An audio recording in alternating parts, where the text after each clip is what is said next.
Hey guys, we're starting a rather big project today on Lady Tradie. I need to do some paving. I want to make a little fire pit area.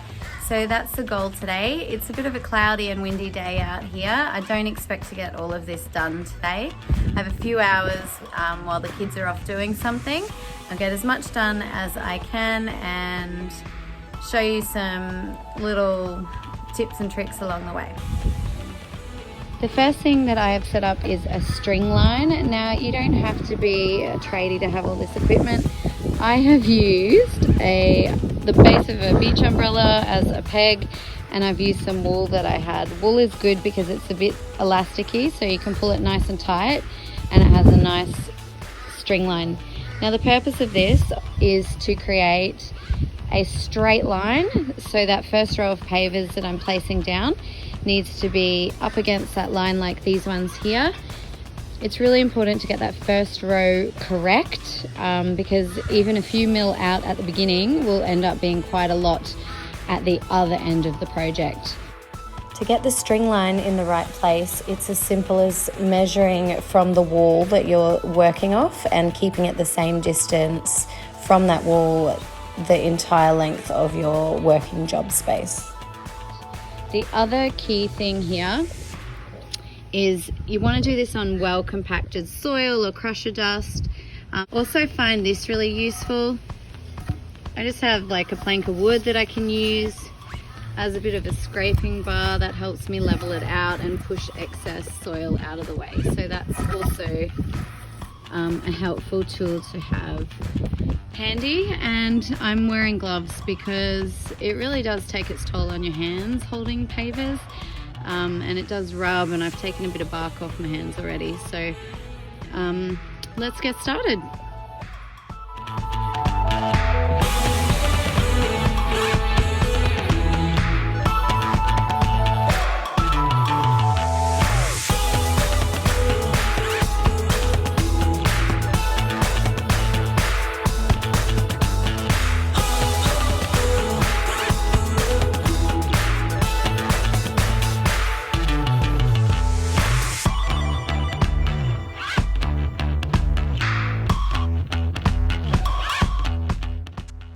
Keep moving the string line along as you go throughout the job, just to keep the pavers in line the whole way through. So just making sure that you have it in a nice parallel position with your starting string line.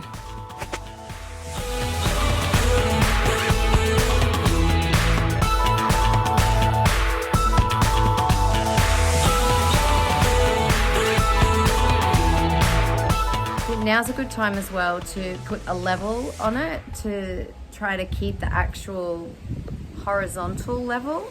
So it's not about just lining them up, using that string line to make sure that they're in line, but it's also about making sure that the pavers themselves are level so that you don't have these bumpy pavers. You don't want to snag toes or have your kids catch their toes because one paver is sitting slightly above the other.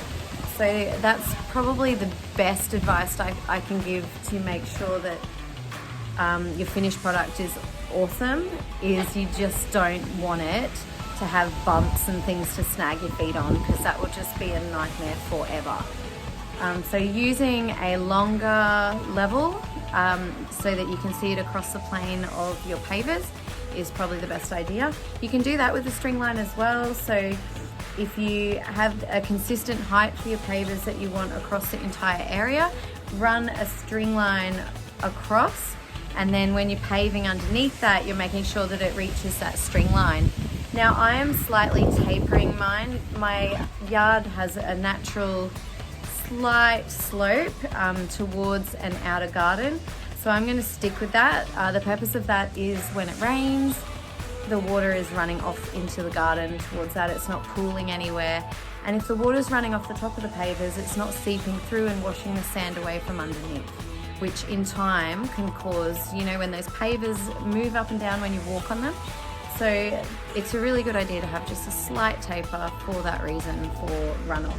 It's also super windy here today, as you might be able to tell, which is making it a bit dusty and a bit difficult. So it's a little bit of slow progress, but I'm taking it slow. I'm being very pedantic to make sure every single paver is well positioned, and it will pay off in the end. It's not a large area, so I can afford to spend the time to do that.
Okay, so I paved the entire first pallet and then ordered some more to finish the job, and they'd run out. So it's been a few weeks since I started the paving job out here.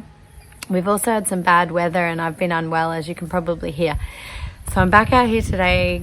I don't know if I'll get it finished, but I'll give it a go. It's already 4 o'clock in the afternoon, so I'll go for as long as I can until the light fades. Once I have all of the paving down, I'm going to come over it with sand, which I'll sweep through the cracks, and that helps it bed down a little bit better and helps with shifting and movement.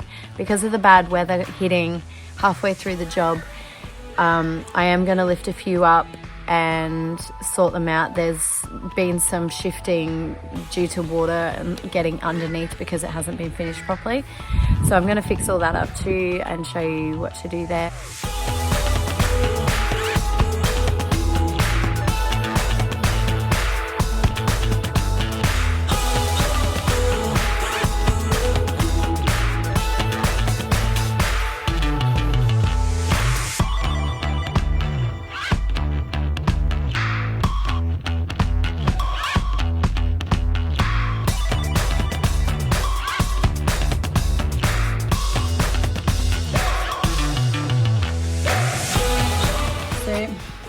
This is my favorite tool for paving, believe it or not. It's a garden tool for weeding, but it's really handy, and the whole idea of what I do is that we use what we've got to make it work. So I'm going to get into where there is a little gap in between two pavers, and I'm actually going to shift it out. Okay, like again, I'm sure that, you know, people that are professionals in this industry have correct tools for this, but this is what I'm doing. So I've wiggled it out a bit.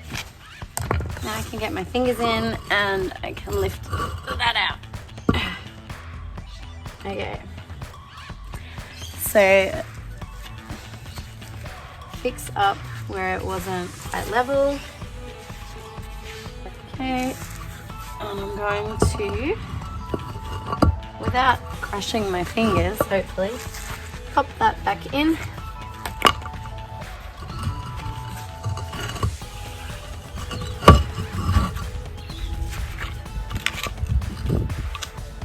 Straighten it up.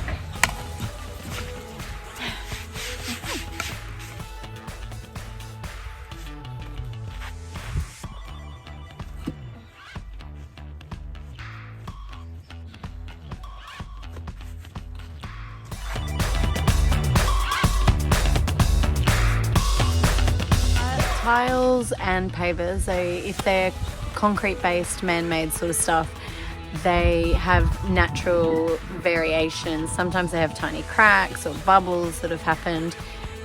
Sometimes the edges and stuff just aren't as nice. So if you have a tile that is not as pretty, so like this one for example, the edge is a bit rough, I always try to make sure that I place them towards the outside of the job that I'm doing, or an area where I know that there might be seating or something that will cover it. But also don't put the rough edge.